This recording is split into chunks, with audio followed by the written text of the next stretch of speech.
전라남도 순천에 사시는 문옥년님은 올해 72이십니다. 순천 아랫장에서 반찬 가게를 30년 하시다가 5년 전에 그만두셨고요. 요즘은 아침마다 손녀 등굣길을 챙기십니다. 그 집 부엌 창턱에는 커다란 통이 하나 놓여 있습니다. 작년 어버이날에 딸이 사다 준 비타민 C 통입니다. 한 알에 1000mg짜리 300알들이. 딸이 그러더랍니다. 엄마, 이거 하루에 3알씩 꼭 드셔. 문옥년님은 그 말을 아주 성실하게 지키셨습니다. 새벽 5시에 일어나서 아직 밥도 안 드신 빈속에 물 한 컵과 함께 3알을 삼키십니다.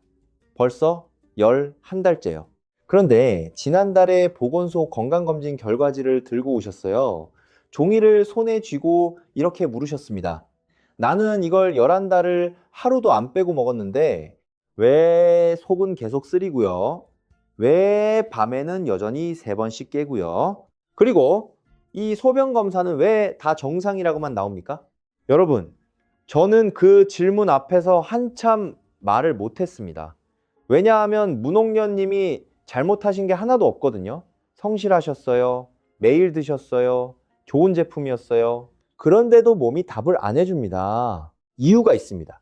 그리고 그 이유는 비타민C가 나쁘다거나 좋다거나 하는 이야기가 아닙니다. 그 알약 3개가 몸속에서 실제로 어디를 지나가고 어디서 멈추고 어디서 그냥 스쳐 지나가는지 그걸 아무도 문옥년님께 말씀드린 적이 없었을 뿐입니다. 숫자 2개만 먼저 놓고 시작하겠습니다. 우리 이야기의 출발점입니다. 첫째, 보건복지부와 한국영양학회가 2020년에 한국인 영양소 섭취 기준을 새로 만들면서 2013년부터 2017년까지 국민건강영양조사 자료를 들여다봤습니다. 그랬더니 75 넘으신 분들은 4분 가운데 3분 넘게 식사에서 얻는 비타민C가 평균 필요량에도 못 미쳤습니다. 65에서 74살보다 뚝 떨어졌고요. 보충제를 드시는 비율도 낮았습니다. 둘째, 국내 여러 병원이 함께 조사한 검사 연구가 있습니다. 건강검진 받으러 오신 분들의 소변을 모아봤더니 4장 가운데 1장 가까이에서 비타민C가 검출됐습니다. 정확히는 23.1%요. 이 두 숫자를 나란히 놓고 보면 좀 이상하지 않으십니까? 식사로는 모자란데 소변에는 넘칩니다. 같은 나라, 같은 연령대에서요. 어떻게 설명드릴까요? 오늘은 강의를 하지 않겠습니다. 대신 여행을 하나 하겠습니다. 문옥년님이 오늘 새벽에 삼키신 그 알약 3개, 그걸 따라가 보겠습니다. 입에서 출발해서 몸 밖으로 나가기까지 알약이 지나는 길을 그대로 밟아보는 겁니다. 옛날에 완행열차 많이 타보셨죠? 비둘기호요. 급행은 큰 역만 서고 지나가지만 완행은 작은 간이역까지 다 섭니다. 몸속을 지나는 비타민C가 딱 그 완행열차 같습니다. 정거장마다 섭니다. 정거장마다 내리는 승객이 있고 못 내리고 그냥 실려가는 승객이 있습니다. 우리 몸이 그 노선입니다. 정거장은 6군데입니다. 첫 번째 정거장 위, 두 번째 정거장 소장, 세 번째 정거장 대장, 네 번째 정거장 혈관, 다섯 번째 정거장 콩팥, 그리고 종착역이 방광입니다. 이 6군데를 하나씩 다 서보겠습니다. 각 정거장에서 무슨 일이 벌어지는지, 그 정거장을 망가뜨리는 게 뭔지, 그 정거장이 보내는 신호가 뭔지, 그리고 그 정거장을 위해서 오늘 당장 뭘 하면 되는지요. 6 정거장을 다 돌고 나면 열차에서 내리기 전에 2군데를 더 들르겠습니다. 한 군데는 건강검진실입니다. 왜 문옥년님 소변 검사가 다 정상으로 나왔는지 거기서 답이 나옵니다. 그리고 마지막 한 군데에서는 내 몸에 맞는 양이 도대체 몇 밀리그램인지, 하루 몇 번인지, 언제인지를 숫자로 딱 정해드리겠습니다. 시작하기 전에 딱 한 가지만 먼저 약속드립니다. 오늘 제가 드리는 말씀은 어떤 것도 지금 드시는 약을 끊으라는 뜻이 아닙니다. 혈압약이든 당뇨약이든 콩팥 때문에 드시는 약이든요. 특히 세 분류의 어르신은 더 그렇습니다. 콩팥 기능이 떨어져 있다는 말을 들으신 분, 투석받고 계신 분, 요로결석을 알아보신 분, 이 세 분류는 오늘 이야기를 다 들으신 다음에 반드시 담당 선생님과 상의하셔야 합니다. 오늘은 그 상의를 잘 하시라고 무엇을 물어보실지까지 정리해드리는 시간입니다. 자, 열차 출발합니다. 첫 번째 정거장 위입니다. 문옥년님이 새벽 5시에 물 한 컵으로 알약 3개를 삼키셨죠. 그 순간 위 속은 어떤 상태일까요? 밤새 아무것도 안 들어왔습니다. 음식이 하나도 없습니다. 그런데 위 산은 나오고 있어요. 텅 빈 방에 산이 고여 있는 겁니다. 거기에 비타민 C가 떨어집니다. 비타민 C의 정식 이름이 아스코르브산입니다. 이름 끝에 산이 붙어 있죠. 그렇습니다. 비타민 C 자체가 산입니다. 산이 고인 빈 방에 산을 3알 더 떨어뜨린 겁니다. 우리 위가 무슨 죄입니까? 속이 안 쓰리면 그게 더 이상하죠. 이건 그냥 제 짐작이 아닙니다. 2020년 한국인 영양소 섭취 기준을 보시면 성인 비타민 C의 상한 섭취량을 하루 2000mg으로 정해놨습니다. 그런데 그 2000이라는 숫자를 무슨 근거로 정했느냐? 독성 때문이 아닙니다. 간이 망가져서도 아니고요. 건강한 사람에서 속이 쓰리거나 배가 아프거나 설사가 나지 않는 선, 딱 그걸 기준으로 정한 숫자입니다. 그러니까 상한 섭취량이라는 건 이런 뜻입니다. 이 선을 넘으면 위가 먼저 항의한다. 문옥년님은 하루 3000mg을 그것도 위가 제일 무방비인 새벽 빈속에 넣고 계셨습니다. 상한선을 넘긴 데다가 넣는 시간까지 최악이었던 겁니다. 잠깐만요. 제가 지금 비타민 C를 드시지 말라고 말씀드리는 게 아닙니다. 오해하지 마세요. 정반대입니다. 이 첫 번째 정거장에서 비타민 C는 아주 중요한 일을 합니다. 다만 밥과 같이 들어와야 그 일을 할 수 있어요. 무슨 일이냐면요. 우리가 먹는 음식 중에는 짠 것, 절인 것, 훈제한 것, 구운 것이 있죠. 젓갈도 있고 장아찌도 있고 소시지 같은 것도 있습니다. 이런 음식 속에는 아질산염이라는 성분이 들어 있습니다. 그리고 단백질이 분해되면 아민이라는 성분이 생깁니다. 이 둘이 위 속의 산성 환경에서 만나면 어떻게 되느냐? 나이트로사민이라는 물질로 바뀝니다. 이게 위암을 일으키는 것으로 알려진 물질입니다. 그런데 바로 그 자리에 그 순간에 비타민 C가 함께 있으면요, 이 반응을 가로막습니다. 둘이 만나서 나쁜 물질이 되는 걸 방해하는 겁니다. 여기서 중요한 건 시간입니다. 빈속에 미리 먹어둬봐야 소용이 없습니다. 나이트로사민은 음식이 위에 있을 때 만들어지니까요. 비타민 C도 그때 그 자리에 있어야 합니다. 이게 왜 우리에게 중요하냐면요. 대한민국은 위암이 제일 많은 나라 중 하나입니다. 그리고 우리 세대는 헬리코박터 균을 가지고 계신 분이 굉장히 많습니다. 1998년 조사에서 우리 국민의 66.9%가 헬리코박터 항체 양성이었습니다.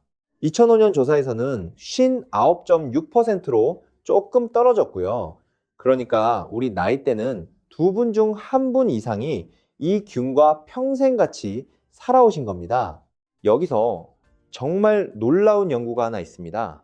국내에서 위암 환자 295분과 나이와 성별을 맞춘 건강한 분들을 비교한 연구입니다.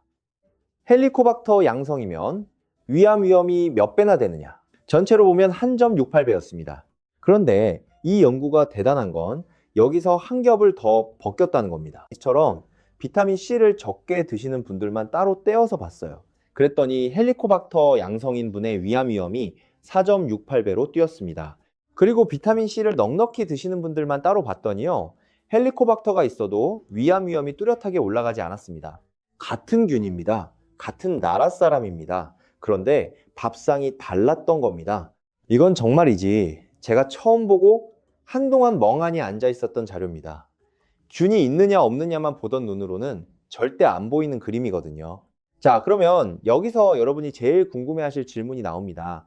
그러면 도대체 얼마나 먹어야 넉넉한 거냐? 이 질문에 답한 우리나라 연구가 또 있습니다. 한국 사람들을 대상으로 식사에서 얻는 비타민 C양과 위암 위험을 본 연구인데요. 제일 많이 드시는 군, 그러니까 하루 120mg 넘게 드시는 분들은요, 제일 적게 드시는 군, 하루 80mg이 안 되는 분들에 비해서 위암 위험이 0.64배였습니다. 쉽게 말씀드리면 36% 낮았다는 뜻이에요. 여기서 잠깐 숨을 좀 고르셔야 합니다. 120입니다. 12만이 아니고요. 12,000도 아니고요. 120mg입니다. 우리가 지금 위암 이야기를 하고 있는데 그 보호 효과가 나타난 지점이 하루 120mg 되었습니다. 알약 한 알이 보통 1000mg이죠. 그 한 알의 8분의 1도 안 되는 양입니다. 그리고 하나 더, 이 보호 효과는 식사에서 온 비타민 C에서 나온 숫자입니다. 보충제가 아니라요. 저는 이 대목이 오늘 여행 전체의 첫 번째 갈림길이라고 생각합니다. 많이 넣으면 많이 좋아진다. 우리는 이렇게 배웠고 저도 오랫동안 그렇게 생각했습니다. 그런데 우리 몸은 그렇게 안 만들어져 있어요. 경상북도 상주에 사시는 표성재님, 63이십니다. 곶감 농사를 지으십니다. 작년 가을에 위내시경을 받으셨는데요. 위축성 위염이 있고 헬리코박터가 나왔다고 하셨습니다. 표성재님이 겁이 나서 저를 찾아오셨어요. 우리 아버지가 위암으로 가셨어요. 나도 그렇게 되는 거 아닙니까? 그 말씀하실 때 손이 떨리시더라고요. 그래서 표성재님 밥상을 여쭤봤습니다. 아침은 밥에 된장국, 점심도 밥에 김치, 저녁에는 곶감 깎다가 늦게 드시는데 그때 젓갈이나 장아찌로 대충 넘기신다고요. 과일은요, 곶감은 실컷 드시죠. 그런데 곶감에는 비타민 C가 거의 없습니다. 말리는 과정에서 다 날아가거든요. 여기가 우리 세대 밥상의 함정입니다. 과일 농사를 지으시는데 정작 비타민 C는 못 드시는 겁니다. 표성재님께 두 가지를 부탁드렸습니다. 첫째, 헬리코박터는 반드시 소화기내과 선생님과 상의해서 제균 치료를 받으시라. 이건 비타민으로 될 일이 아닙니다. 균은 약으로 잡는 겁니다. 둘째, 저녁상에서 젓갈을 줄이시고 겨울이니까 귤을 상자로 사서 저녁에 2개씩 드시라. 소금 이야기를 좀 해야겠습니다. 우리나라 여러 지역에서 소변으로 실제 소금 섭취량을 재고 그 지역의 위암 발생과 사망을 비교한 조사가 있습니다. 소금을 많이 먹는 지역일수록 위암이 많은 쪽으로 나왔습니다. 짠 것이 위 점막을 계속 긁습니다. 긁힌 자리에 만성 염증이 생깁니다. 거기에 헬리코박터가 살고 있고요. 거기에 나이트로사민이 만들어집니다. 이 세 가지가 겹쳐 있는 게 우리 밥상입니다. 그러니까 위를 지키는 일에서 비타민 C는 세 번째쯤 되는 이야기입니다. 첫째가 헬리코박터고 둘째가 소금이에요. 이 순서를 뒤집으면 안 됩니다. 알약 먹는다고 젓갈을 마음껏 드시면 그건 밑 빠진 독입니다. 이 말씀을 드리면 좀 김이 빠지시죠? 저도 압니다. 알약 하나로 해결됐으면 얼마나 좋겠습니까? 그런데 이게 사실입니다. 사실을 말씀드리는 게 제 일이고요. 그럼 첫 번째 정거장에서 오늘 할 일이 뭐냐? 아주 간단합니다. 빈속에 드시지 마세요. 밥 먹는 중간에 드세요. 숟가락을 몇 번 뜨고 나서 밥이 위에 어느 정도 깔린 다음에 드시는 겁니다. 그러면 속쓰림도 줄고 나이트로사민 막는 일도 제때 하게 됩니다. 그리고 젓갈이나 장아찌, 구운 고기가 상에 오르는 날, 그런 날 식사에 비타민C가 같이 들어가면 제일 값어치가 있습니다. 김치도 좋고 파프리카도 좋고 겨울이면 귤 한 개도 좋습니다. 문홍년님께는 이렇게만 말씀드렸어요. 새벽 5시 말고 아침상 앞에서 드세요. 일주일 만에 전화가 왔습니다. 속쓰림이 없어졌다고요. 알약은 그대로였는데요. 들어가는 시간만 바꿨는데요. 자, 위에서 할 일 마쳤습니다. 열차 다시 출발합니다. 두 번째, 정거장, 소장입니다. 여기가 오늘 여행에서 제일 중요한 정거장입니다. 제일 중요한데 제일 오해가 많은 정거장이기도 하고요.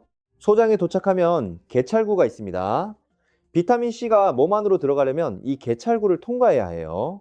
이 개찰구에 이름이 붙어 있습니다. SVECT1이라고 합니다. 이름은 잊어버리셔도 됩니다. 제가 왜 말씀드리냐면 이게 문이라는 걸 아셔야 하거든요. 문이라는 게 뭡니까? 폭이 정해져 있죠. 한 번에 몇 사람 못 지나갑니다. 장날시장 입구 생각해 보세요. 사람이 아무리 몰려와도 문이 좁으면 들어가는 속도는 똑같습니다. 나머지는 밖에 서 있는 거예요. 비타민C 개찰구가 딱 그렇습니다. 그럼 우리 몸에 이 문이 얼마나 좁으냐? 숫자가 있습니다. 하루에 30에서 180mg 정도가 들어오면요, 70에서 90%가 개찰구를 통과합니다. 거의 다 들어갑니다. 그런데 하루에 1000mg을 넘겨서 넣으면요, 통과율이 50% 아래로 떨어집니다. 절반도 못 들어간다는 뜻이에요. 그리고 200mg을 넘어가는 순간부터 몸에 들어간 것도 소변으로 빠져나가는 양이 늘기 시작합니다. 이 숫자들이 무슨 뜻인지 제가 조금 거칠게 말씀드려 보겠습니다. 100mg을 넣으면 거의 100mg만큼 일합니다. 1000mg을 넣으면 100mg의 10배가 일하는 게 아니라 훨씬 적게 일합니다. 3000mg을 넣으면요, 그때부터는 넣는 양이 늘어도 몸 안농도는 거의 꿈쩍을 안 합니다. 즉, 개찰구가 이미 꽉 찼기 때문에 더 밀어 넣는 승객은 그냥 열차에 실려서 다음 정거장으로 갑니다. 여기서 두 가지 이야기가 갈립니다. 하나는 이런 말입니다. 어차피 다 빠져나가는데 왜 먹느냐? 많이 먹어봐야 비싼 소변만 만든다. 이 말 한 번쯤 들어보셨을 겁니다. 또 하나는 정반대 말입니다. 빠져나가는 게 목적이다. 그러니까 더 많이 먹어야 한다. 이 말도 요즘 많이 돕니다. 솔직히 말씀드리면요, 저는 두 말이 다 절반씩만 맞는다고 봅니다. 첫 번째 말이 틀린 부분, 개찰구를 못 지나간 승객은 사라지는 게 아닙니다. 다음 정거장, 그러니까 대장으로 갑니다. 거기서 하는 일이 실제로 있습니다. 이건 세 번째 정거장에서 말씀드리겠습니다. 두 번째 말이 틀린 부분, 개찰구를 넘겨서 밀어 넣을수록 좋다는 근거는 아직 사람에게서 확인된 게 아닙니다. 오히려 넘겨서 넣을 때 문제가 생기는 정거장이 뒤에 두 군데나 있습니다. 콩팥이랑 방광이요. 그건 다섯 번째, 여섯 번째 정거장에서 아주 자세히 말씀드리겠습니다. 그러니까요, 이 개찰구 이야기의 진짜 교훈은 이겁니다. 비타민C는 쌓아두는 물건이 아니라 매일 흘려보내는 물건입니다. 곳간에 쌓는 쌀이 아니라 매일 길어다 쓰는 물 같은 거예요. 한 번에 10동이를 길어와도 항아리는 한 동이짜리입니다. 나머지 9동이는 마당에 쏟는 겁니다. 대신 매일 한 동이씩 길어오면 항아리는 늘 차 있습니다. 그래서 하루 한 번 왕창이 아니라 나눠서 자주가 이깁니다. 이건 뒤에서 숫자로 정리해 드릴게요. 자, 그런데 여기서 제가 꼭 하나 짚고 싶은 게 있습니다. 지금까지 제가 계속 너무 많이 넣지 마시라는 이야기를 했죠. 그런데 우리 시청자분들 중에 정반대인 분들이 훨씬 많으실 겁니다. 전라북도 정읍에 사시는 구말순님, 70이십니다. 남편분 보내시고 10년째 혼자 지내십니다. 혼자 사시니까 밥상 차리기가 참 그렇죠. 아침은 거르시고요. 점심은 찬밥에 김치, 저녁도 김치찌개에 밥, 과일은요, 비싸서요. 명절에 자식들이 사오면 그때나 드십니다. 작년 겨울에 이가 흔들린다고 하셨어요. 칫솔질만 하면 피가 났고요. 정강이에는 부딪힌 적도 없는데 시퍼런 멍이 여기저기 있었습니다. 다리에 힘이 없어서 마당 나가는 것도 힘드셨고요. 주변에서는 다 이렇게 말했습니다. 연세 드셔서 그래요. 여러분, 아닙니다. 아까 그 숫자 기억하시죠? 75 넘으신 분들 4분 중 3분 넘게 비타민C가 평균 필요량에도 못 미친다는 그 자료요. 구말수님이 정확히 그 안에 계셨던 겁니다. 비타민C가 아주 오래 모자라면 어떻게 되느냐? 잇몸에서 피가 납니다. 멍이 잘 듭니다. 상처가 안 아뭅니다. 기운이 없습니다. 이게 옛날 뱃사람들이 앓던 괴혈병입니다. 교과서에나 나오는 옛날 병이라고들 하시죠. 그런데 저는 그렇게 생각 안 합니다. 혼자 사시고 밥상이 김치와 밥으로만 굳어 있고 과일이 사치가 된 어르신의 부엌에서는요, 지금도 그 병의 그림자가 어른거립니다. 이게 오늘 여행에서 제일 마음 아픈 대목입니다. 한쪽에서는 3000mg을 넘겨서 넣느라 속이 쓰리고요. 다른 한쪽에서는 100mg이 없어서 잇몸에서 피가 납니다. 같은 나라, 같은 세대에서요. 구말수님께 드린 처방은 알약이 아니었습니다. 우선 겨울에는 귤을 상자로 사시라고 했습니다. 하루 2개, 아침에 하나, 저녁에 하나요. 그리고 김치는 원래 드시던 대로 계속 드시되 파프리카를 반 개씩 썰어서 밥상에 올리시라고 했습니다. 파프리카 1개면 비타민C가 넉넉합니다. 2020년 한국인 영양소 섭취 기준에서 우리 성인의 하루 권장 섭취량이 100mg인데요. 이 100mg이라는 게 대단한 게 아닙니다. 과일 한두 개 또는 신선한 채소 70에서 150g이면 채워집니다. 파프리카 1개, 브로콜리 몇 송이, 딸기 몇 알, 그 정도예요. 그리고 이 기준에서 한 가지 더 눈여겨보실 게 있습니다.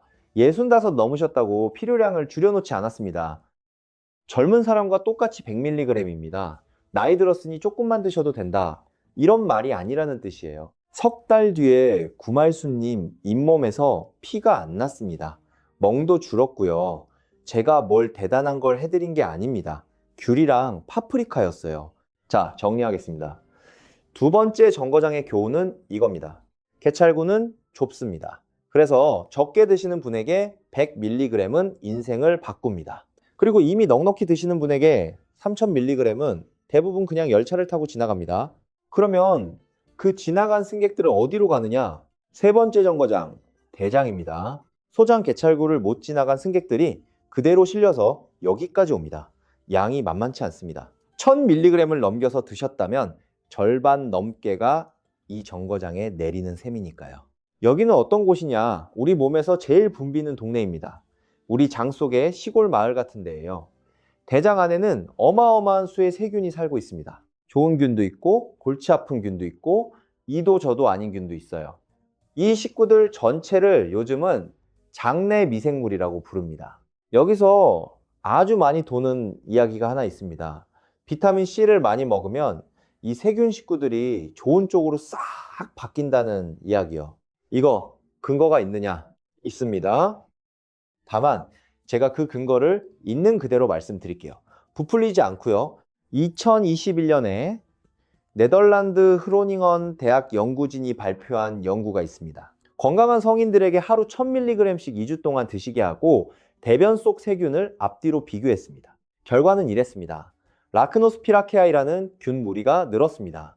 이 균들은 짧은 사슬 지방산이라는 물질을 만드는 식구들인데요. 대장벽을 먹여 살리고 염증을 눌러주는 물질입니다. 반대로 장구균 같은 몇몇 균 무리는 줄었고요. 여기까지 들으면 아주 좋은 소식이죠? 그런데 이 연구에 참여한 사람이 몇 명이었는지 아십니까? 14명입니다. 연구자들 본인이 논문 제목에 예비 연구라고 써놨습니다. 방향은 보인다. 그런데 이걸로 결론을 내지는 말자. 그런 뜻입니다. 저는 이런 걸 그대로 말씀드리는 게 맞다고 봅니다. 14명 이 주짜리 예비 연구를 가지고 비타민C가 장을 완전히 바꾼다고 말씀드리면요. 그건 여러분을 속이는 겁니다. 그럼 여기서 한 걸음 더 나가보겠습니다. 많이들 이렇게 이어붙이시거든요. 장내 세균이 좋아지면 대장암도 예방되는 거 아니냐? 이 질문에는 아주 분명한 답이 이미 나와 있습니다. 그리고 이 답은 솔직히 말씀드리면 좀 아픕니다. 진행된 대장암 환자 100분에게 하루 1000mg의 비타민C를 드시게 한 임상시험이 있었습니다. 암의 진행에도 생존율에도 차이가 없었습니다. 그 외의 연구들에서도 암 환자의 증상이나 식욕, 체중, 생존에 이로운 효과가 확인되지 않았습니다. 이건 제가 하는 말이 아니라 국내 큰 병원들이 자기 병원 영양 정보란에 그대로 올려놓은 내용입니다. 그러니까 이 정거장의 진실은 이렇습니다. 비타민C가 대장 식구들 구성에 손을 대는 것 같다. 여기까지는 초기 신호가 있습니다. 그런데 그게 암을 막아준다는 데까지는 아직 아무도 증명하지 못했습니다. 이건 좀 안타까운 이야기죠. 저도 이 자료 처음 읽었을 때 한참 앉아 있었습니다. 기대가 컸으니까요. 그런데 여러분, 여기서 진짜 중요한 게 나옵니다. 대장 건강에 대해서 알약 말고 확실하게 밝혀진 것들이 따로 있습니다. 그것도 훨씬 강력한 것들이요. 충청북도 옥천에 사시는 주광복님, 71이십니다. 40년 가까이 집배원하셨어요. 산길을 오토바이로 다니셨죠. 그런데 은퇴하고 나서 큰일이 났습니다. 사나흘에 한번 보시는데 그것도 30분씩 앉아 계셔야 했습니다. 나중에는 화장실 가는 게 무서우셨대요. 주광복님이 그러셨습니다. 나는 비타민이란 비타민은 다 먹어봤어요. 그래서 제가 여쭤봤습니다. 아침에 뭘 드십니까? 빵 하나에 커피요. 점심은 국수요. 저녁은 고기 좀 굽고 소주 한 병. 여기서 잠깐 다시 말씀드릴게요. 주광복님 문제는 비타민이 아니었습니다. 찌꺼기였습니다. 우리 대변이라는 게 뭘로 만들어집니까? 몸에서 안 녹은 찌꺼기로 만들어집니다. 찌꺼기가 안 들어가면 만들 재료가 없어요. 재료가 없으니까 양이 적고 양이 적으니까 대장이 밀어낼 신호를 못 받습니다. 그리고 대장에 사는 그 어마어마한 식구들 말입니다. 이 식구들은 편식하는 주인을 제일 싫어합니다. 같은 것만 계속 들어오면 그것만 먹는 몇몇 균만 살아남고 나머지는 굶어 죽습니다. 식구가 단출해지는 거예요. 식구가 단출한 장은 약합니다. 여기서 잠깐, 왜 식구가 많아야 좋으냐? 시골 마을을 하나 생각해 보십시오. 사람이 100명 사는 마을과 3명 사는 마을이 있습니다. 100명 마을에서는 한 사람이 알아누워도 마을이 돌아갑니다. 누군가 그 일을 대신하거든요. 3명 마을에서는 한 사람이 들어누우면 마을이 멈춥니다. 우리 대장이 딱 그렇습니다. 식구가 많으면 하나가 흔들려도 다른 식구가 그 일을 합니다. 식구가 단출하면 감기 한 번, 항생제 한 번에 마을이 무너집니다. 그럼 식구를 어떻게 늘리느냐? 종류를 늘리는 겁니다. 그런데 여러분, 이게 뭐 대단한 신문물이 아닙니다. 우리 어머니 밥상 한번 떠올려 보십시오. 밥 한 공기에 국 하나, 그리고 반찬이 대 6가지 놓였죠. 시금치나물, 콩나물, 무생채, 고사리, 김치, 된장, 멸치볶음, 거기다 잡곡을 섞은 밥. 그게 바로 다양성이었습니다. 아무도 마이크로바이옴이라는 말을 몰랐던 시절에요. 요즘 우리 밥상이 어떻습니까? 반찬 가짓수가 줄었죠. 혼자 사시면 더 줄고요. 반찬 만드는 게 일이니까 김치 하나로 때웁니다. 사다 먹으면 또 늘 같은 걸 사게 되고요. 그래서 저는 이렇게 말씀드립니다. 반찬 가짓수를 늘리는 게 웬만한 영양제보다 낫습니다. 그리고 이건 돈이 더 드는 일도 아닙니다. 양을 늘리라는 게 아니라 종류를 늘리라는 거니까요. 나물 한 접시를 3접시로 나누면 그만입니다. 양은 똑같고요. 씨앗이랑 견과류도 좋습니다. 아침에 호두 2알, 잣 1숟갈, 그 정도면 됩니다.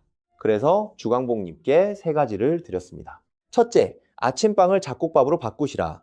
둘째, 하루 한 끼는 반드시 나물 2가지 이상. 셋째, 이게 제일 중요한데요. 매일 아침 같은 시간에 화장실에 앉으시라. 세 번째가 왜 중요하냐면요. 몸은 습관을 알아듣습니다. 대변이 직장에 차면 신호가 옵니다. 그런데 그 신호를 계속 참으면요. 몸이 이렇게 판단합니다. 아, 이 양반은 이 신호를 안 받는구나. 그리고 신호를 안 보내기 시작합니다. 반대도 됩니다. 아직 신호가 안 왔는데도 매일 같은 시간에 가서 앉아 계시면요. 몸이 그 시간을 배웁니다. 처음 며칠은 아무 일도 안 일어납니다. 당연하죠? 일주일쯤 지나면 몸이 그 시간에 맞춰서 준비를 해놓습니다. 이게 무슨 신비한 이야기가 아닙니다. 우리 몸이 원래 이렇습니다. 우리 몸의 자율신경이 원래 이렇게 일합니다. 주광복님은 2달 뒤에 하루 한 번씩 보십니다. 아침 7시쯤에요. 집배원하실 때 몸에 붙은 시간이래요. 여기다가 유산균까지 챙기시겠다라는 분들께 팁을 하나만 드리면요. 유산균은 산에 약합니다. 위산을 통과하다가 죽는 애들이 많아요. 그래서 위산이 제일 옅을 때, 그러니까 아침에 눈 뜨자마자 미지근한 물 한 모금 넘기고 바로 드시는 편이 낫습니다. 비타민C와는 정반대죠. 비타민C는 밥과 함께, 유산균은 빈속에. 헷갈리시면 이렇게 외우세요. 산은 밥이랑 균은 물이랑. 그리고 이 정거장에서 하나 경고를 드려야 합니다. 하루 2000mg이 상한선이라고 말씀드렸죠. 그 선을 넘기면 제일 먼저 나타나는 게 뭐냐면요. 설사입니다. 배가 부글거리고 가스가 차고 화장실을 들락거리게 됩니다. 이걸 몸이 좋아지는 명현반응이라고 설명하는 분들이 계신데요. 아닙니다. 그건 그냥 대장이 감당 못하는 양이 내려왔다는 뜻입니다. 그럴 때는 줄이시는 게 맞습니다. 자, 대장 마쳤습니다. 이제 개찰구를 통과한 승객들을 따라가 보겠습니다. 4번째, 정거장, 혈관입니다. 여기서는 비유를 하나만 쓰겠습니다. 우리 몸의 혈관을 오늘 우리가 타고 있는 이 열차에 선로라고 생각해 보십시오. 선로가 있어야 열차가 다닙니다. 선로가 벌어지면 열차는 못 갑니다. 선로는 뭘로 붙어 있습니까? 이음새로 붙어 있습니다. 침목에 이음새를 대고 조여놨죠. 우리 몸에서 그 이음새 노릇을 하는 게 콜라겐입니다. 혈관 벽을 붙들어 매고 있는 실 같은 거예요. 피부에도 있고 잇몸에도 있고 뼈에도 있습니다. 그런데 이 이음새는 저절로 만들어지지 않습니다. 조여주는 정비공이 있어야 만들어집니다. 그 정비공이 비타민 C입니다. 비타민 C 없이는 콜라겐이 제대로 만들어지지 않습니다. 이건 논쟁의 여지가 없는 사실입니다. 사람 몸은 비타민 C를 스스로 못 만들거든요. 개도 만들고 소도 만들고 쥐도 만드는데요. 사람은 못 만듭니다. 그래서 입으로 넣어줘야 합니다. 정비공이 아예 안 오면 어떻게 되겠습니까? 이음새가 하나씩 풀립니다. 선로가 벌어집니다. 몸에서 이 일이 벌어지면 이렇게 보입니다. 잇몸에서 피가 나고요. 멍이 툭툭 들고요. 상처가 안 아뭅니다. 다리에 힘이 없습니다. 아까 정읍의 구말수님 말씀드렸죠. 정확히 이 모습이었습니다. 설로 이음새가 풀리고 있었던 겁니다. 나이 때문이 아니라요. 여기서 제가 아주 조심스럽게 그러나 분명하게 말씀드려야 할 게 있습니다. 정비공이 안 오면 선로가 벌어진다. 이건 확실합니다. 그러면 정비공을 10배로 보내면 선로가 새 것이 되느냐? 여기서부터는 이야기가 달라집니다. 이음새는 다 조여져 있는데 정비공만 10명이 더 오면요, 할 일이 없습니다. 서 있다가 그냥 갑니다. 그래서 이런 말은 저는 못하겠습니다.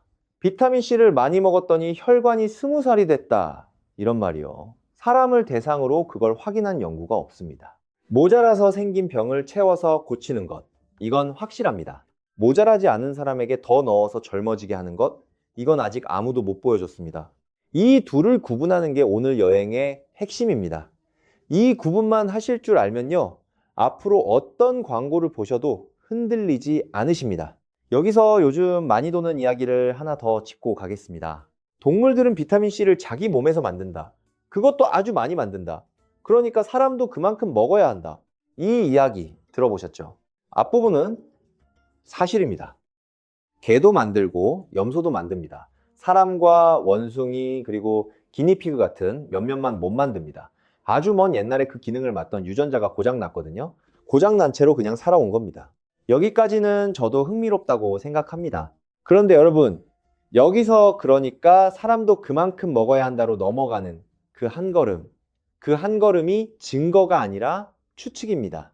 염소가 하루에 몇 그램을 만드는지를 안다고 해서 사람이 하루에 몇 그램이 필요한지를 알게 되는 게 아닙니다. 염소는 사람이 아니니까요. 염소는 사람과 몸무게도 다르고 먹는 것도 다르고 사는 방식도 다릅니다. 그리고 우리에게는 훨씬 좋은 자료가 있습니다. 사람을 직접 조사한 자료요. 오늘 제가 계속 말씀드리는 게 그 자료들입니다. 우리나라 위암 환자 295분, 미국 남녀 20만 명 가까이, 보스턴 여성 2060분, 염소 이야기와 사람 20만 명 이야기 중에 뭘 믿으시겠습니까? 저는 사람 쪽을 믿겠습니다. 자, 그런데 이 선로 이야기가 왜 중요하냐? 바로 다음 정거장 때문입니다.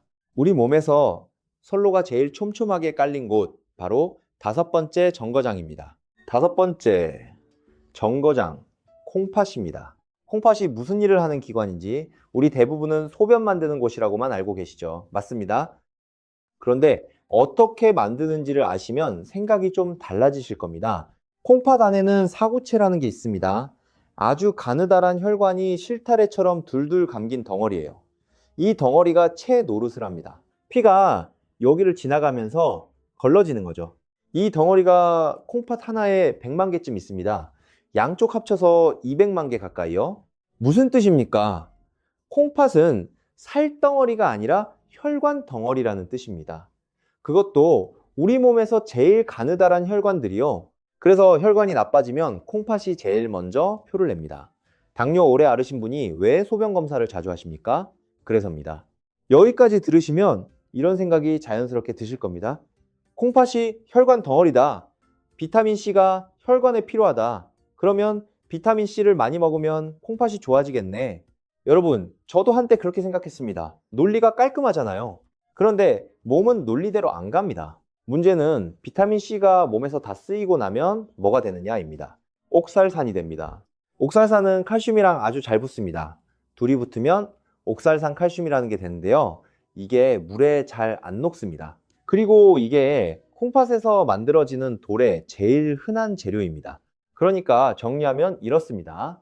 몸에 넘치게 들어온 비타민C는 옥살산이 되어서 콩팥을 지나 소변으로 나갑니다. 여기까지는 그냥 몸의 원리입니다. 자, 그러면 실제로 사람에게서 문제가 생기느냐? 숫자를 보시죠. 미국에서 아주 큰 연구가 있었습니다.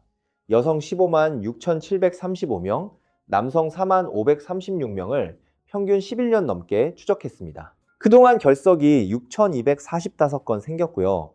결과가 이렇습니다. 여성분들에게서는 비타민C 섭취량과 결석 사이에 뚜렷한 관계가 없었습니다.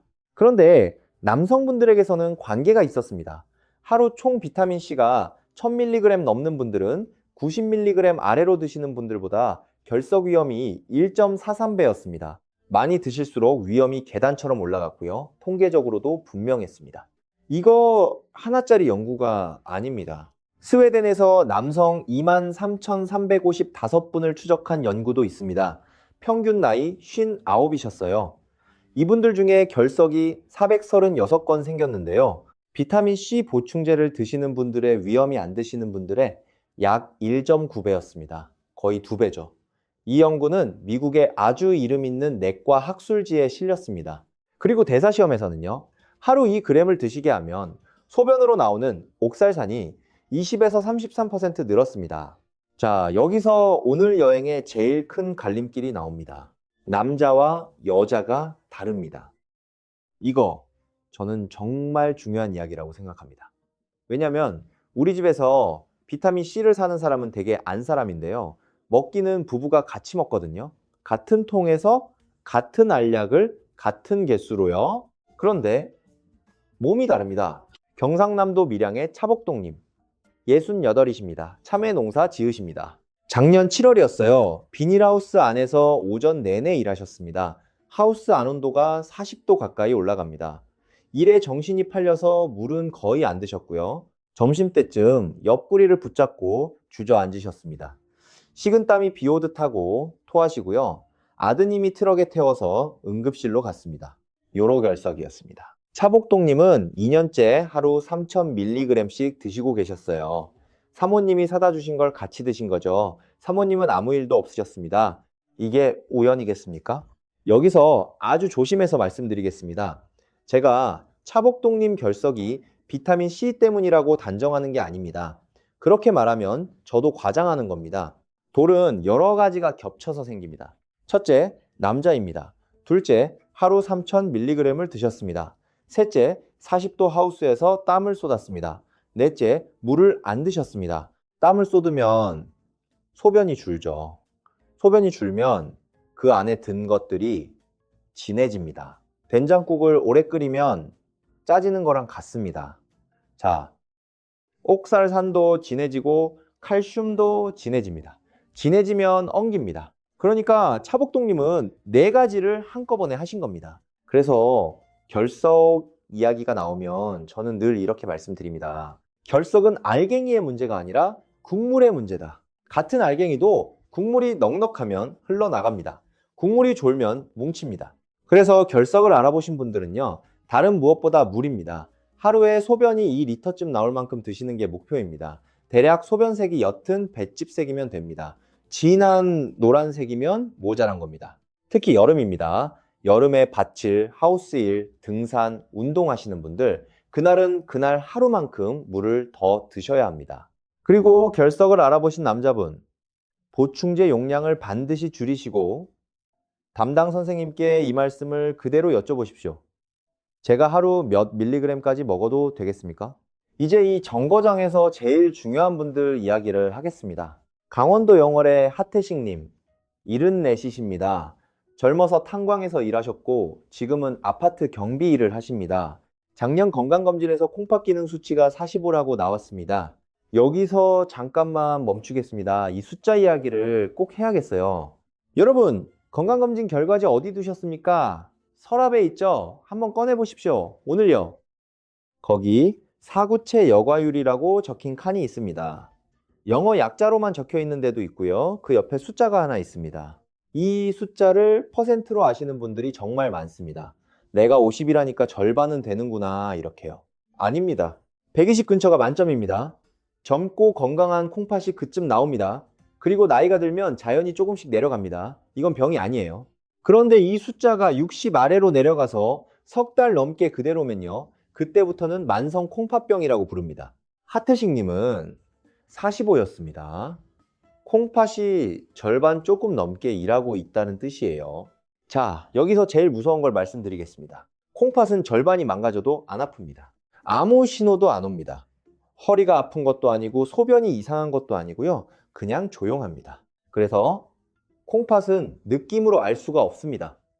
오직 숫자로만 압니다. 이게 콩팥이라는 정거장의 성격입니다. 제일 조용한 정거장이에요. 조용하니까 우리가 그냥 지나칩니다. 오늘 이 영상 다 보시고 나서 결과지, 그 칸을 꼭 찾아보십시오. 60이 넘으면 마음 놓으셔도 됩니다. 60이 안 되시면 오늘 제가 드린 이야기의 규칙이 통째로 달라집니다. 이제 하태식님 이야기로 돌아가겠습니다. 아드님이 걱정이 돼서 좋은 걸 사드렸습니다. 고용량 비타민 C였어요. 아버지, 이거 혈관에 좋대. 여러분, 아드님의 마음이 얼마나 예쁩니까? 저는 이런 이야기 들을 때마다 마음이 참 그렇습니다. 사랑해서 사다 드리는 건데요. 그런데 국내 대형 병원의 영양 지침에는 이렇게 적혀 있습니다. 비타민 C 보충제는 하루 상한 섭취량인 2000mg을 넘지 않도록 한다. 특히 신장 기능이 떨어져 있거나 투석을 하고 있거나 위장 기능이 약해진 경우, 이때는 1000mg을 넘지 않도록 주의해야 한다. 1000mg입니다. 하태식 님이 드시던 건 하루 4000이었습니다. 왜 콩팥이 나쁘면 더 조심해야 하느냐? 간단합니다. 옥살산을 걸러내는 곳이 콩팥이니까요. 체가 이미 반쯤 막혔는데 거기다 걸러낼 것을 더 부으면 어떻게 되겠습니까? 이건 콩팥 나쁘신 분은 비타민C를 아예 드시면 안 된다는 뜻이 아닙니다. 제발 그렇게 듣지 말아주세요. 양의 문제입니다. 하태식님께는 이렇게 말씀드렸습니다. 아드님, 마음은 그대로 받으시고요. 통은 서랍에 넣어두시고 다음 진료 때 그 통을 그대로 들고 가서 선생님께 보여드리세요. 제가 이걸 먹고 있는데 몇 밀리그램까지 괜찮겠습니까? 하고요. 그게 제일 정확한 답입니다. 제가 여기서 드리는 답보다요. 자, 콩팥 맞췄습니다. 이제 종착역만 남았습니다. 그리고 이 종착역이 오늘 여러분이 제일 궁금해하실 그 이야기입니다. 밤에 왜 깨느냐? 종착역 방광입니다. 우리 열차가 여기까지 왔습니다. 위를 지나고 소장 개찰구를 지나고 대장을 거치고 혈관을 타고 콩팥이라는 체를 통과해서요. 이제 소변이 되어서 방광에 고입니다. 이 방광이라는 곳을 우리는 그냥 주머니라고 생각합니다. 그런데 주머니가 아닙니다. 아주 정교한 기계예요. 안쪽부터 보겠습니다. 제일 안쪽에 점막이 있습니다. 소변이 직접 닿는 면이죠. 그 점막 바로 밑에 감각신경이 깔려 있습니다. 이 신경이 하는 일이 뭐냐면 방광이 얼마나 늘어났는지를 뇌에 보고하는 겁니다. 절반쯤 찼습니다. 아직 괜찮습니다. 이렇게 보고를 하는 거예요. 그리고 출구에는 문이 2개 있습니다. 안쪽 문은 우리가 마음대로 못 엽니다. 자율신경이 알아서 잠그고 있어요. 바깥문은 우리가 조절합니다. 급할 때 힘주고 참으시죠. 그게 바깥문입니다. 이 기계가 젊을 때는 어떻게 작동하느냐? 방광이 거의 다 찰 때까지 신경이 조용합니다. 그러다 어느 선을 넘으면 그때 보고를 올려요. 그래서 밤새 자는 겁니다. 그런데 세월이 지나면요, 점막이 얇아집니다. 점막 밑에 얌전히 깔려있던 감각신경이 자꾸 위로 닦아아니다. 그러면 어떻게 되겠습니까? 조금만 차도 보고를 올립니다. 지금 절반밖에 안 찼습니다. 그런데 급합니다. 우리 방광이 작아진 게 아닙니다. 보고가 빨라진 겁니다. 이 차이를 아셔야 합니다. 자, 여기서 요즘 아주 많이 도는 이야기가 하나 있습니다. 소변 속에는 활성산소가 같이 나온다. 그 활성산소가 방광 점막을 공격해서 신경을 드러나게 만든다. 그런데 비타민C가 소변으로 나가면서 그 활성산소를 중화시켜준다. 그러니까 비타민C를 오래 많이 먹으면 방광이 안 늙는다. 솔직히 말씀드리면 이 이야기 참 매력적입니다. 앞뒤가 맞거든요. 소변에 활성산소가 있는 것도 사실이고요. 비타민C가 시험관 안에서 활성산소를 중화하는 것도 사실입니다. 그런데 여러분, 시험관에서 맞는 이야기가 사람 몸에서도 맞느냐? 이건 완전히 다른 질문입니다. 그리고 이 질문에 답한 연구가 있습니다. 미국 보스턴 지역에서 여성 2060분을 조사했습니다. 30부터 79가지요. 식사와 보충제를 다 합쳐서 비타민C를 얼마나 드시는지 꼼꼼히 조사하고 소변 증상을 표준화된 방법으로 점수 매겼습니다. 결과가 어땠는지 아십니까? 하루 500mg 넘게 드시는 분들이 있었습니다. 이분들은 50mg 아래로 드시는 분들에 비해서요, 빈뇨와 절박뇨가 함께 있을 위험이 3.42 배였습니다. 3배가 넘습니다. 줄어든 게 아니라 늘었습니다. 그리고 이게 한 번 조사하고 만 게 아닙니다. 이분들을 5년 뒤에 다시 봤어요. 5년 추적 결과가 이렇습니다. 여성분들만 따로 보겠습니다. 보충제를 하루 500mg 드시는 분들이요. 안 드시는 분들보다 낮 동안 소변 저장 증상이 나빠질 위험이 1.66배였습니다. 용량이 올라갈수록 나빠지는 경향도 통계적으로 확인됐습니다. 여기서 제가 잠깐 숨을 고르겠습니다. 이 대목을 제가 처음 읽었을 때요. 솔직히 말씀드리면 좀 서늘했습니다. 왜냐면 저도 그 반대로 알고 있었거든요. 그런데 이 연구에서 제일 중요한 게 그 다음에 나옵니다. 같은 연구에서요. 음식과 음료로 드시는 비타민C는 정반대였습니다. 남성분들 중에서 식사로 비타민C를 제일 많이 드시던 분들이요. 5년 뒤에 낮 소변 저장 증상이 나빠질 위험이 0.63배였습니다. 나빠질 확률이 오히려 낮았다는 뜻이에요. 여성분들도 절박뇨가 나빠지는 게 덜했습니다. 연구자들이 논문 마지막에 이렇게 써놨습니다. 그러니까 소변 문제가 있다고 해서 비타민C가 풍부한 음식과 음료를 피할 이유는 없다. 이게 무슨 뜻입니까? 같은 비타민C인데요. 귤에 든 것과 알약에 든 것이 방광에서 정반대로 굴었다는 겁니다. 왜 그럴까요? 정확한 이유는 아직 모릅니다. 연구자들도 모른다고 썼어요. 다만 짐작은 합니다. 귤 하나에는 비타민C가 50mg쯤 들어있습니다. 그게 과육이랑 섬유질이랑 물이랑 같이 몇 시간에 걸쳐 천천히 들어옵니다. 알약 한 알에는 1000mg입니다. 그게 물 한 컵과 함께 한 번에 들어옵니다. 개찰구는 좁으니까 절반 넘게가 그대로 소변으로 흘러갑니다. 진하게요. 진한 산이 방광 점막에 닿습니다. 그 점막은 이미 세월에 얇아져 있고요. 충청남도 논산의 염정미님, 66이십니다. 초등학교 급식실에서 25년 일하셨어요. 작년부터 하루 2000mg짜리를 드시기 시작했습니다. 면역에 좋다고 해서요. 그런데 석 달쯤 지나서 이상한 일이 생겼습니다. 낮에 화장실이 잦아졌어요.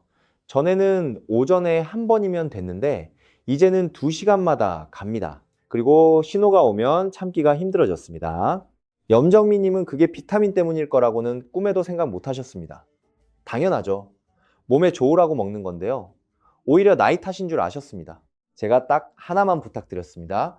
이 주만 끊어보시고 화장실 간 횟수를 종이에 적어보시라고요. 이 주 뒤에 오셨는데요. 하루 8, 9번이던 게 5번으로 줄었습니다. 물론 저는 이걸로 결론을 내리지 않습니다. 한 분의 경험이니까요.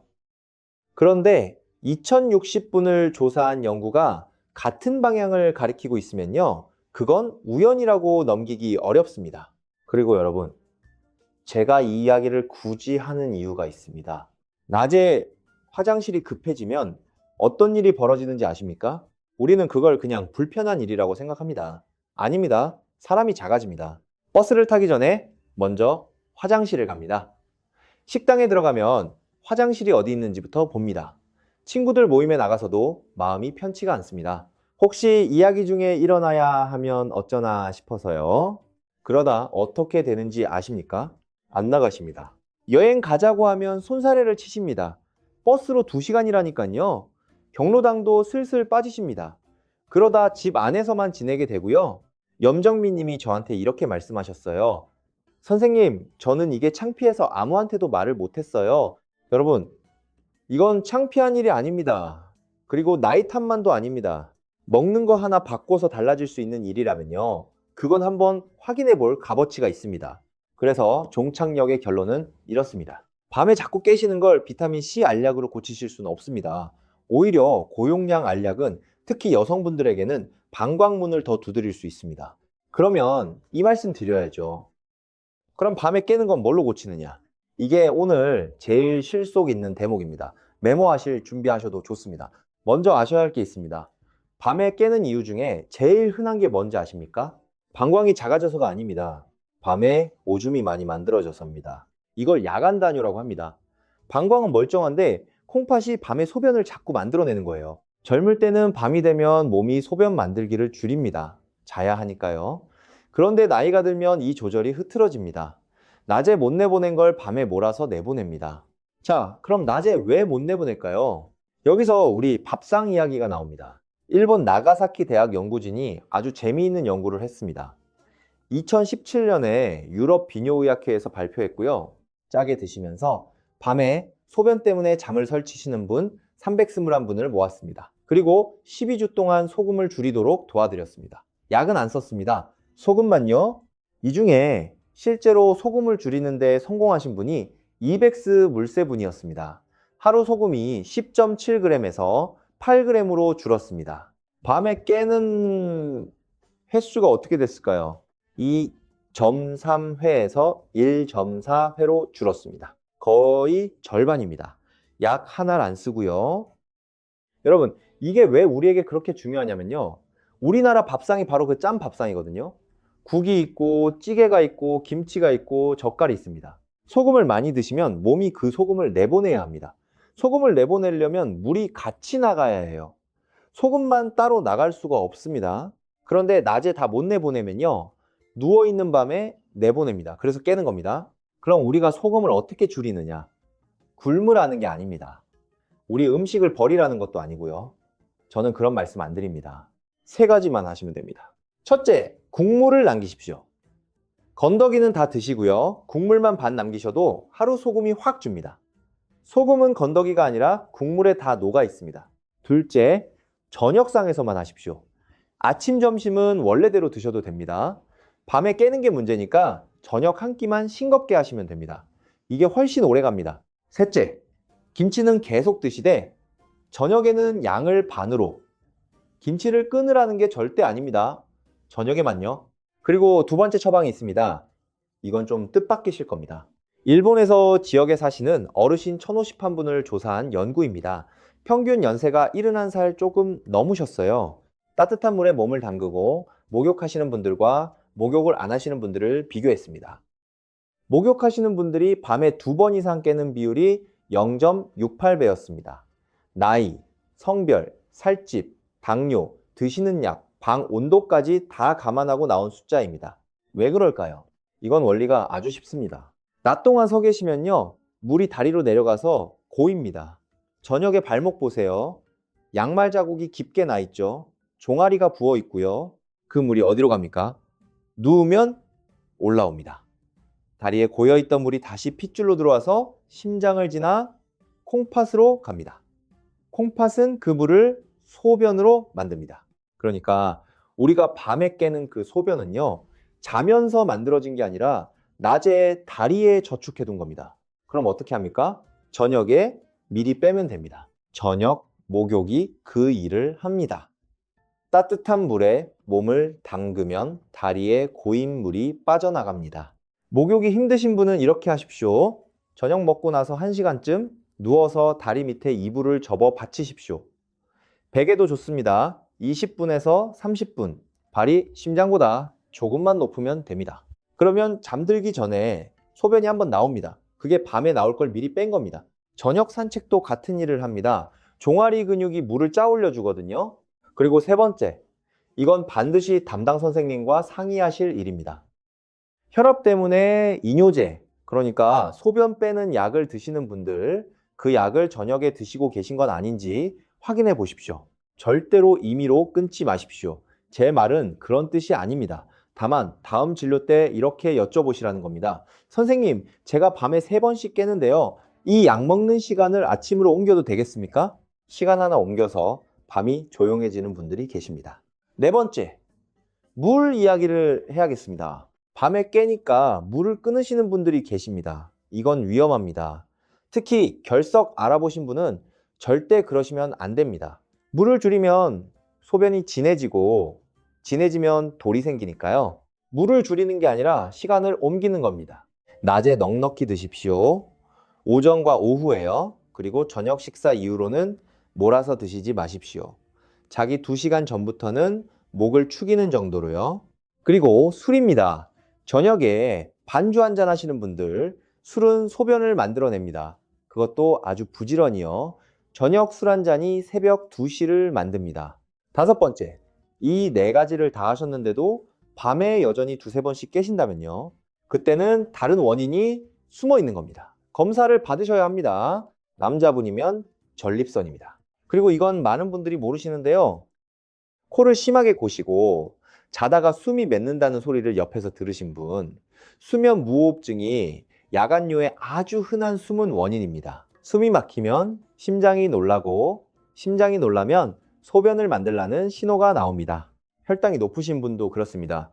소변으로 당이 빠져나갈 때 물이 딸려 나가거든요. 다리가 붓고 숨이 차시는 분은 심장을 봐야 하고요.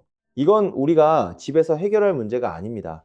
병원에 가셔야 합니다. 그런데 여기서 아주 중요한 걸 말씀드리겠습니다. 밤에 깬다고 하면 약부터 찾으시는 분들이 계신데요. 미국에서 50살 넘은 분들 1,521분을 조사한 자료가 있습니다. 밤에 2번 이상 깨시는 분들 가운데 70%가요. 야간요 약을 쓰면 안 되거나 쓰더라도 피 속 나트륨을 자주 확인해야 하는 분들이었습니다. 70%입니다. 10명 중 7명이요. 왜냐하면 그 약이 나트륨을 심하게 떨어뜨릴 수 있거든요. 나이 드시고 심장이 약하시고 콩팥이 약하시고 다른 약을 여러 개 드시는 분일수록 더 그렇습니다. 그러니까 밤에 깨는 문제는요. 약이 제일 나중입니다. 국물이 먼저고 다리가 먼저고 목욕이 먼저고 약 먹는 시간이 먼저입니다. 자, 그런데 여러분, 제가 왜 이 이야기를 이렇게 길게 하는지 아십니까? 밤에 깨는 게 그냥 불편한 일이라서가 아닙니다.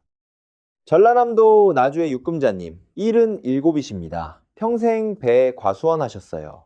몇 해 전에 무릎 수술도 받으셨고요. 밤에 3번씩 깨셨습니다. 새벽 2시쯤에 일어나서 불도 안 켜고 화장실에 가십니다. 불 켜면 잠이 완전히 달아난다고요. 작년 11월 새벽에 문지방에 걸리셨습니다. 손목이 부러졌습니다. 6주 동안 깁스를 하셨어요. 혼자 밥을 못 지으시니까 딸이 광주에서 왔다 갔다 했습니다. 육금자님이 저한테 뭐라고 하셨는지 아십니까? 애들한테 미안해 죽겠어요. 이 말씀하실 때 저는 정말 마음이 아팠습니다. 여러분, 숫자가 있습니다. 걸어 다니시는 남녀 1,508분을 조사한 연구에서요. 밤에 2번 이상 깨시는 분은 넘어질 위험이 1.84배였습니다. 3번 이상 깨시면 2.15배였고요. 우리 나이에 넘어지는 게 어떤 일인지 여러분이 저보다 더 잘 아실 겁니다. 손목이면 그나마 다행이고요. 고관절이면 이야기가 완전히 달라집니다. 그러니까 밤에 깨는 문제는요, 잠 문제가 아닙니다. 자식들 앞에 언제까지 내 발로 서 있느냐 하는 문제입니다. 육금자님은 지금 어떠시냐고요? 저녁 국물을 반 남기시고요. 저녁 8시쯤 30분 동안 다리를 올려놓고 계십니다. 그리고 화장실 가는 길에 발등 높이 등을 하나 달았습니다. 3번 깨시던 게 한 번으로 줄었습니다. 비타민 알약이 아니라요. 국물이랑 방석이었습니다. 자, 이제 열차에서 내리기 전에 2군데를 더 들르겠습니다. 첫 번째로 들를 곳은 건강검진실입니다. 여기서 문홍년님 이야기로 돌아가겠습니다. 맨 처음에 결과지를 들고 오셨던 순천의 그분이요. 3번째 질문이 뭐였죠?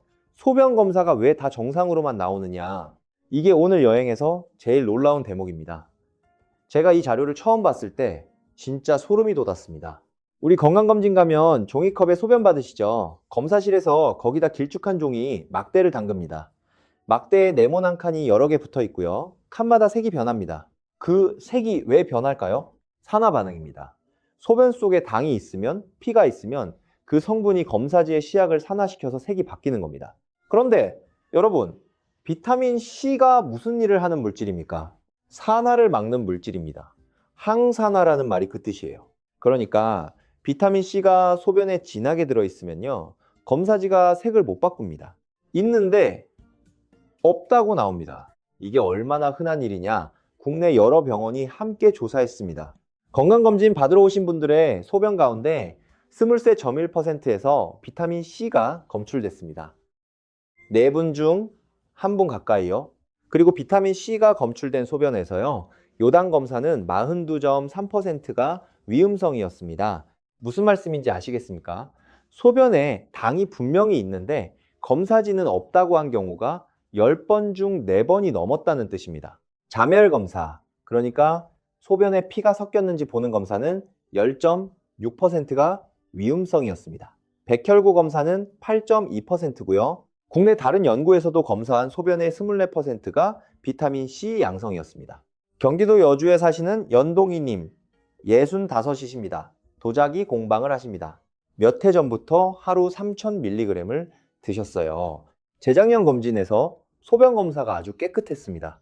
요당 음성, 자멸 음성. 본인도 기분이 좋으셨죠. 그런데 그날 같이 뽑은 피 검사에서 당화혈색소가 높게 나왔습니다. 당화혈색소는 지난 석 달 동안의 혈당 성적표 같은 겁니다. 소변은 괜찮다는데 피는 아니라고 한 겁니다. 다시 검사를 했고 당뇨 진단을 받으셨습니다. 다행히 초기였고요. 연동이 님이 그러셨습니다. 소변 검사만 믿었으면 어쩔 뻔했어요. 여러분, 이게 무서운 이유가 뭐냐면요. 요당이 안 나오면 우리는 안심합니다. 자멸이 안 나오면 콩팥도 방광도 괜찮다고 생각합니다. 그리고 다음 검진까지 2년을 그냥 지나갑니다. 그 2년 동안 검사지가 거짓말을 하고 있었던 거라면요. 자, 그럼 어떻게 하느냐? 아주 간단합니다. 오늘 이것만 가져가셔도 이 영상 다 보신 값을 하십니다. 첫째, 건강검진 잡히면 적어도 하루 전날부터 비타민C 보충제를 쉬십시오. 24시간이면 대개 소변에서 빠집니다. 둘째, 검진 접수하실 때 이 한마디를 하십시오. 저 비타민C 먹습니다. 이 말 한마디에 검사실에서 결과를 다르게 읽습니다.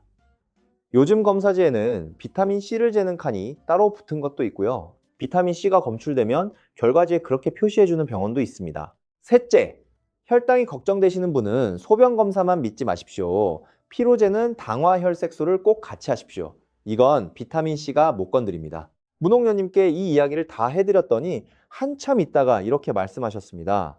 그럼 내가 11개월 동안 받은 검사는 다 뭐였어요? 저는 그 말씀에 아무 대답도 못했습니다. 여기까지 오시면서 여러분 머릿속에 질문이 몇 개 생기셨을 겁니다. 제가 이 이야기를 할 때마다 꼭 받는 질문이 있어요. 4가지만 정리하고 가겠습니다. 첫 번째 질문. 먹는 건 개찰구가 좁아서 안 들어간다면서요? 그럼 주사로 맞으면 되는 거 아닙니까? 좋은 질문입니다. 자, 그리고 절반은 맞습니다. 주사는 개찰구를 건너뜁니다. 혈관에 바로 넣는 거니까요. 그래서 피 속 농도가 먹을 때와는 비교가 안 되게 올라갑니다. 이건 사실입니다. 그런데 농도가 올라가는 것과 병이 좋아지는 것은 다른 이야기입니다. 아까 말씀드렸죠. 진행된 대장암 환자 100분에게 하루 1000mg을 드시게 한 시험에서 암의 진행에도 생존에도 차이가 없었다고요. 그리고 국내 대형 병원 자료를 그대로 옮기면요. 주사로 넣으면 피 속 농도가 높아지기는 하지만 효과 면에서는 추가 연구가 필요하다고 되어 있습니다. 암 환자의 증상이나 수익 능력, 식욕, 체중, 생존에 이로운 효과는 확인되지 않았다고요. 이 말을 저는 이렇게 읽습니다. 아직 모른다. 그러니까 기대를 걸고 큰 돈을 쓰실 일은 아니다. 그리고 하나 더, 콩팥이 약하신 분에게 고용량 주사는 특히 조심하셔야 합니다. 오늘 우리가 5번째 정거장에서 본 그 옥살산 때문입니다. 먹는 것보다 훨씬 많은 양이 한 번에 콩팥을 지나가니까요. 주사는 반드시 의료기관에서 담당 선생님과 상의하고 맞으셔야 합니다. 이건 영양제 이야기가 아니라 시술 이야기입니다. 두 번째 질문. 이거 제일 많이 받습니다. 그럼 내가 지금까지 몇 년을 먹은 건 다 허틀입니까? 아닙니다. 절대 아닙니다. 밥상이 부실하셨던 분에게 그 100mg은 인생을 바꿉니다. 정읍의 구말수님이 그 증거입니다. 잇몸에서 피가 나던 게 떴었잖아요. 그리고 밥과 함께 드셔오신 분, 위에서 나이트로사민 막는 일, 그거 진짜입니다. 허틀이 아니에요. 제가 오늘 드린 말씀은 딱 하나입니다. 삼천이 300보다 30배 낫지는 않다. 그게 전부입니다. 먹지 마시라는 게 아니에요. 오히려 오늘 이야기의 절반은 더 드시라는 이야기였습니다. 우리 75 넘으신 분들 4분 중 3분이 모자라시다는 그 자료요. 그거 그냥 넘기시면 안 됩니다. 세 번째 질문. 비싼 게 더 좋습니까? 이건 우리 어머님들이 제일 궁금해 하시는 거죠. 자식이 사다 준 3만 원짜리와 약국에서 파는 5천 원짜리. 아스코르브산은 아스코르브산입니다. 화학식이 똑같습니다. 몸은 가표를 못 읽어요. 차이가 아예 없느냐? 있기는 있습니다. 코팅을 입힌 제형이 있습니다. 이런 건 빛과 열에 좀 더 버티고요. 신맛이 덜해서 위장 자극이 적습니다. 많이 드시는 분들은 이게 편하실 수 있어요. 그게 차이의 전부입니다. 그러니까 자식이 사다 준 비싼 통을 굳이 버리실 필요도 없고요. 약국에서 5천 원 주고 사셨다고 죄송해 하실 일도 없습니다. 우리 세대는 돈 아끼는 게 몸에 배어 있잖아요. 이건 아끼셔도 되는 항목입니다. 대신 그 아낀 돈으로 겨울에 귤을 한 상자 사십시오. 그게 훨씬 남는 장사입니다. 네 번째 질문. 이게 오늘의 핵심입니다. 우리 부부가 같은 통에서 같이 먹어도 됩니까? 여러분, 오늘 이 영상에서 딱 하나만 가져가신다면 이걸 가져가십시오. 같은 통, 다른 몸입니다. 남자분에게 하루 3000mg은 결석 이야기입니다. 여자분에게 하루 3000mg은 방광 이야기입니다. 그리고 콩팥 수치가 떨어지신 분에게 하루 3000mg은 아예 다른 이야기입니다. 한 통에서 같이 꺼내 드시더라도 개수는 다를 수 있습니다. 우리는 지금까지 이런 이야기를 들어본 적이 없습니다. 영양제 광고는 언제나 한 사람에게 말하니까요. 그런데 우리 집 밥상에는 두 사람이 앉아 있잖아요. 자, 이제 마지막으로 들을 곳입니다.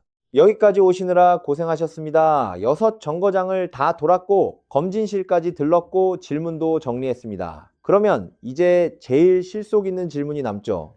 그래서 나는 도대체 몇 밀리그램을 먹으라는 겁니까? 숫자로 정해드리겠습니다. 애매하게 말씀 안 드리겠습니다. 원칙이 4가지입니다. 첫 번째 원칙, 밥상이 먼저입니다. 오늘 우리가 본 연구들을 쭉 늘어놓고 한 발짝 물러서서 보면요, 아주 이상한 그림이 하나 보입니다. 우리가 오늘 본 것 중에 좋은 결과가 나온 연구들은 전부 음식 이야기였습니다. 우리나라 위암 연구에서 위험이 36% 낮았던 그 지점, 하루 120mg 대의 식사, 비타민 C였습니다. 헬리코박터가 있어도 위암 위험이 안 올라갔던 그분들, 식사에서 넉넉히 드시던 분들이었습니다. 5년 뒤에 소변 저장 증상이 덜 나빠진 분들, 식사에서 드시던 분들이었습니다. 그리고 나쁜 결과가 나온 연구들은 전부 보충제 이야기였습니다. 남성 결석 위험이 1.43배로 올라간 것, 보충제를 포함한 총량이 1000mg을 넘을 때였습니다. 스웨덴 남성들의 결석 위험이 2배 가까이 올라간 것, 보충제 복용자였습니다. 여성 방광 증상이 3배 넘게 올라간 것, 보충제가 낀 고용량이었습니다. 여러분, 저는 이 그림을 보고 한참을 생각했습니다. 같은 물질입니다. 화학식도 똑같습니다. 그런데 귤에 들어있으면 몸이 반기고요. 알약에 들어있으면 몸이 짜증을 냅니다. 왜 그럴까요? 아마 양과 속도 때문일 겁니다. 귤 하나에 든 50mg은 섬유질과 물과 함께 천천히 들어옵니다. 알약 하나에 든 1000mg은 한꺼번에 쏟아집니다. 우리 몸은 천천히 들어오는 것에 맞춰서 만들어져 있어요. 몇만 년 동안 그렇게 살았으니까요. 그래서 첫 번째 원칙은 이겁니다. 하루 100mg, 이것부터 밥상에서 채우십시오. 2020년 한국인 영양소 섭취 기준의 성인 권장 섭취량이 딱 100mg입니다. 65이 넘어도 똑같이 100mg입니다. 100mg이 뭐냐? 과일 한두 개입니다. 또는 신선한 채소 70에서 150g입니다. 구체적으로 말씀드릴게요. 파프리카 반개, 브로콜리 서너 송이, 딸기 67알, 귤 2개, 풋고추 몇 개, 배추김치 한 접시. 어렵습니까? 안 어렵습니다. 우리 밥상에 원래 있던 것들이에요. 돈도 많이 안 듭니다. 그리고 이게 우리 세대에 특히 중요한 이유가 있습니다. 아까 그 숫자 기억하시죠? 75 넘으신 분들 4분 중 3분 넘게 이 100mg에도 못 미친다는 그 자료요. 우리가 지금 걱정할 일은 2000mg을 넘길까 하는 게 아닙니다. 대다수는 100mg도 못 채우고 계십니다. 두 번째 원칙, 보충제는 메우는 겁니다. 올리는 게 아니라요. 그러면 누가 보충제가 필요하냐? 혼자 사셔서 밥상이 자꾸 단출해지는 분, 입맛이 없어서 식사량 자체가 줄어든 분, 위수술을 하셔서 많이 못 드시는 분, 이가 안 좋아서 생채소나 과일을 씹기 힘든 분, 그리고 담배를 피우시는 분. 담배 이야기가 나왔으니 하나만, 2020년 기준에서 담배 피우시는 분의 권장량은 130mg으로 더 높게 잡혀 있습니다. 담배가 비타민C를 더 태워버리거든요. 물론 제일 좋은 건 끊으시는 거고요. 이건 뭐 제가 말씀 안 드려도 아시겠죠. 밥상이 이미 넉넉하신 분, 과일 드시고 나물 드시고 김치 드시는 분, 그런 분은 굳이 알약을 더하실 이유가 별로 없습니다. 세 번째 원칙, 드신다면 이렇게 드십시오. 하루 총량부터 우리 기준의 상한선이 2000mg입니다. 이건 넘지 마십시오. 그런데 솔직히 말씀드리면요, 대부분의 분들께는 하루 500mg이면 충분하고도 남습니다. 한 번에 말고 나눠서, 이게 정말 중요합니다. 개찰구 이야기 기억하시죠? 좁습니다. 한 번에 1000mg을 밀어 넣으면 절반 넘게가 그냥 지나갑니다. 200에서 500mg씩 하루 2번이 한 번에 1000mg보다 몸에는 훨씬 낫습니다. 언제? 밥과 함께요. 숟가락을 몇 번 뜨신 다음에요. 아침상에서 한 번, 저녁상에서 한 번. 이게 제일 무난합니다. 그리고 우리 중에 지금 1000mg짜리 알약을 드시고 계신 분 통을 한번 보세요. 코팅이 안 된 그냥 알약이면 반으로 쪼개서 드셔도 됩니다. 다음에 사실 때는 500mg짜리로 바꾸시면 편하고요. 네 번째 원칙, 사람마다 규칙이 다릅니다. 이게 오늘 제일 하고 싶은 말씀입니다. 우리는 지금까지 비타민C를 몇 밀리그램 먹느냐만 이야기해왔습니다. 그런데 진짜 질문은 이겁니다. 누가 먹느냐? 남자분. 오늘 그 두 연구 기억하십시오. 결석 위험이 여자분과 다르게 나왔습니다. 남자분은 식사까지 다 합쳐서 하루 1000mg 근처에서 멈추시는 게 안전합니다. 결석을 한 번이라도 알아보신 분, 그 통증 겪어보신 분은 제가 무슨 말씀 드리는지 아실 겁니다. 담당 선생님과 상의하시기 전까지는 고용량 보충제를 쉬십시오. 그리고 물. 하루에 소변이 2리터쯤 나올 만큼요. 소변색이 진한 노란색이면 모자란 겁니다. 콩팥 수치가 떨어져 있다는 말을 들으신 분, 투석받고 계신 분, 1000mg을 넘기지 마십시오. 그리고 이건 제 말이 아니라 국내 대형 병원 영양 지침에 그대로 적혀 있는 말입니다. 반드시 담당 선생님께 확인하십시오. 위가 약하신 분, 1000mg을 넘기지 마시고 절대로 빈속에 드시지 마십시오. 여자분들 중에서 요즘 낮에 화장실이 부쩍 잦아지고 신호 오면 참기 힘드신 분, 혹시 고용량 보충제를 드시고 계시다면요, 이 주만 쉬어보시고 종이에 횟수를 적어보십시오. 논산의 염정민님처럼요, 달라지면 그게 답입니다. 그리고 철분제를 같이 드시는 분, 이건 좋은 소식입니다. 비타민C가 철분 흡수를 도와줍니다. 둘이 같이 드시면 됩니다. 자, 그러면 우리가 언제 멈춰야 하느냐? 신호가 3가지 있습니다. 첫째, 배가 부글거리고 설사가 나면 양이 넘친 겁니다. 줄이십시오.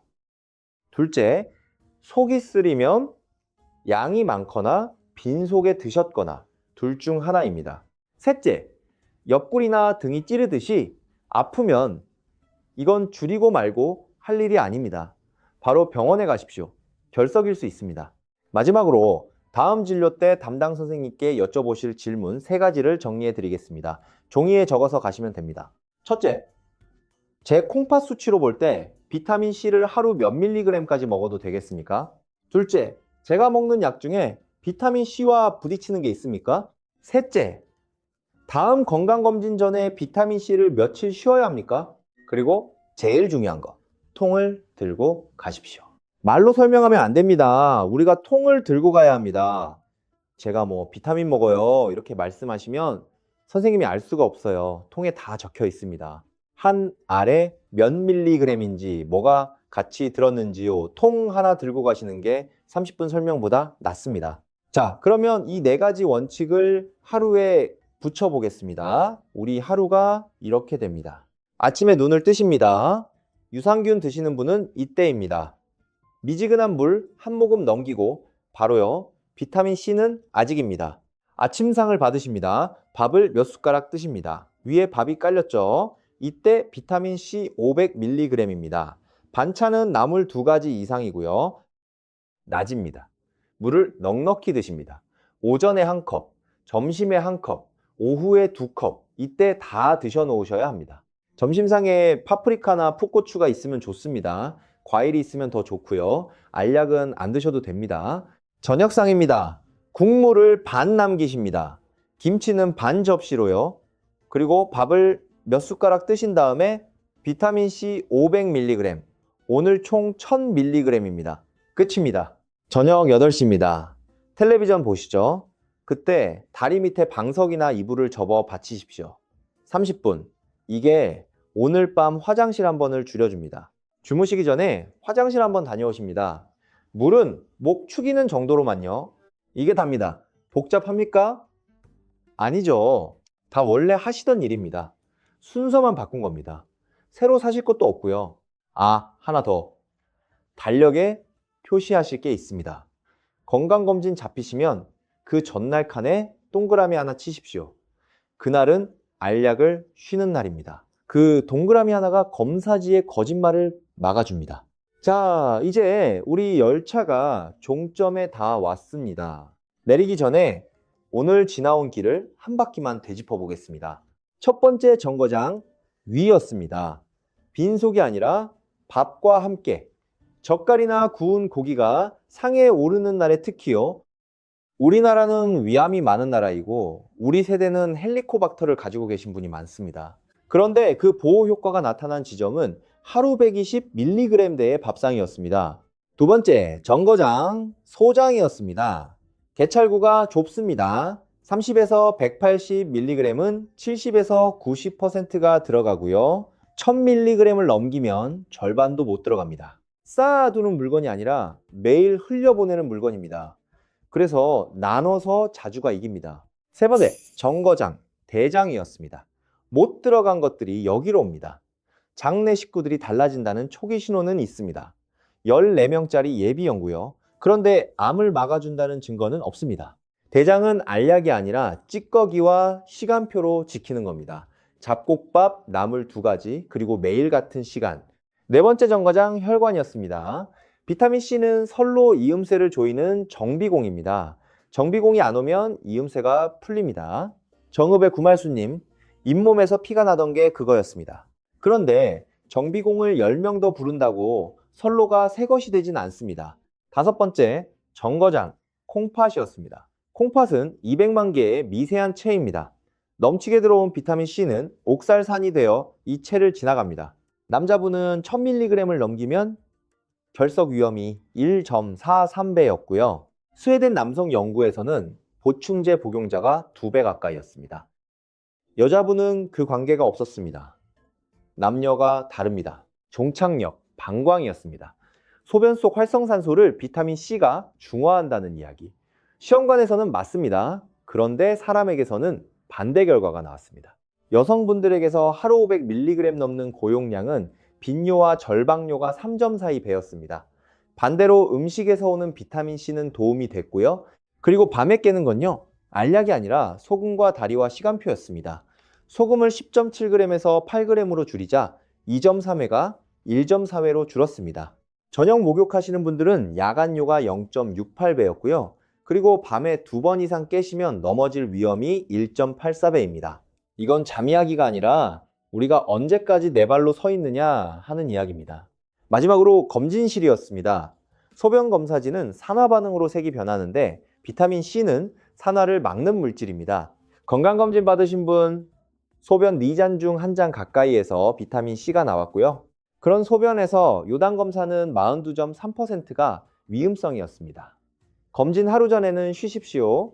그리고 접수할 때 말씀하십시오. 저 비타민C 먹습니다. 자, 그럼 순천의 문옥녀님은 지금 어떻게 지내실까요? 바꾼 건 딱 4가지였습니다. 새벽 5시 빈속 대신 아침상 앞에서 드십니다. 세 알 대신 반 알씩 2번요. 저녁 된장국은 건더기만 드시고 국물은 남기십니다. 그리고 저녁 8시면 소파에 누워서 다리를 방석 위에 올려놓고 30분을 계십니다. 30일 뒤에 그 몸이 어떻게 됐을까요? 속쓰림은 첫 주에 없어졌습니다. 위안에서 산이 고인 빈방에 산을 더 붓는 일이 없어졌으니까요. 밤에 깨는 게 3번에서 1번이 됐습니다. 넋주 걸렸습니다. 다리에 저축해뒀던 물을 저녁에 미리 빼고 소금이 줄었으니까요. 그리고 지난달에 다시 받은 소변 검사, 이번에는 검진 전날 알약을 쉬고 가셨습니다. 결과지가 처음으로 진짜 결과지가 됐습니다. 문옥녀님이 저한테 이렇게 말씀하셨어요. 나는 이 통을 11개월 동안 잘못 먹은 게 아니라 이 통이 어디로 가는지를 몰랐던 거네요. 저는 그 말씀이 오늘 이 영상 전체를 한 줄로 요약한다고 생각합니다. 비타민C는 좋은 것도 나쁜 것도 아닙니다. 어디를 지나가느냐, 얼마나 지나가느냐, 그리고 그 열차에 누가 타고 있느냐의 문제입니다. 혹시 지금 이 영상을 보시면서 부엌 창턱에 놓인 그 통이 떠오르셨다면요. 그리고 그 통을 사다 드린 사람이 아드님이나 따님이라면요. 이 이야기를 그 자식분께 그대로 보내주십시오. 사다 준 사람이 알아야 바뀌거든요. 자식들은 다 우리 잘 되라고 사다 주는 겁니다. 다만 어느 정거장에서 내리는지를 모를 뿐이에요. 그리고 이런 이야기를 계속 파고들어서 만들어 오라고 구독 한번 눌러주시면 저희에게는 그게 다음 편을 만들 힘이 됩니다. 오늘 집에 가셔서 딱 두 가지만 하십시오. 하나, 통을 부엌 창턱에서 식탁으로 옮기십시오. 그 자리 하나 옮기는 게 오늘 이야기의 절반입니다. 창턱에 있으면 새벽 빈속에 먹게 되고 식탁에 있으면 밥과 함께 먹게 됩니다. 둘, 오늘 저녁 국물을 반만 남기십시오. 딱 오늘 저녁 한 끼만요. 그리고 내일 아침에 밤에 몇 번 깼는지 세어보십시오. 이 두 가지에는 돈이 한 푼도 안 듭니다. 새로 사실 것도 없습니다. 이미 다 가지고 계신 것들이에요. 우리 열차 여기서 섭니다. 오늘 이 긴 완행열차에 끝까지 함께 타주셔서 고맙습니다. 내일 아침 밥상 앞에서 그 하나를 조금만 다르게 들어 올려 보십시오. 그 손짓 하나가 6 정거장을 전부 바꿉니다.